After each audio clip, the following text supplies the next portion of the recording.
I already see a huge difference in the abilities of my students to comprehend.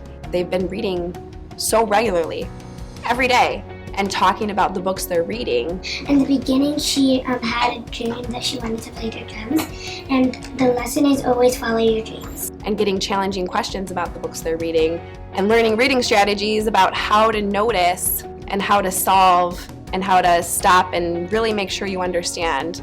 They're going to be able to comprehend and understand because they've had so much practice. Conferring is a conversation between you and a student about the book that they're reading.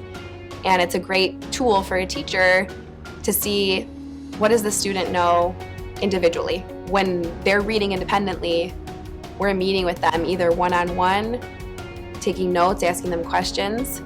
And I get to really dig deep into how they're growing as a reader, how they're developing their fluency, how they're developing their comprehension. And looking at my notes, I can start to pick up keywords that will tell me, okay, this student really needs to focus on fluency. So does this student. So does this student.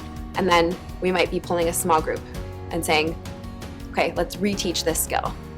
Can you show me how you're doing this in your book?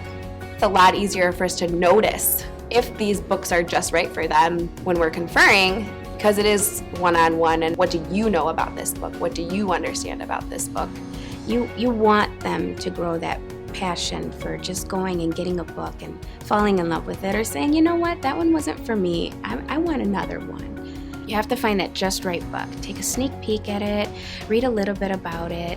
Do you like it? Go ahead, check it out. Fun for them because they get to pick their books. I'm not telling them this is the book we're reading today. They have at least 10 books in their book bag. I like that it gives the students a voice and choice about what they want to read, what they take from the book, and we build excitement around books.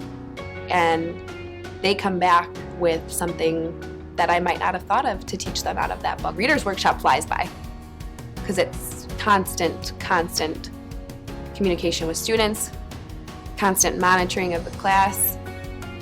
By the time that 10 to 15 minute mini lesson is over and we do that mid-workshop teaching and then it's time for share, and you're like, and the kids are sometimes like, what? It's over? Because they're so lost in what they're doing. And that's the kind of learning that we want them to be engaged in.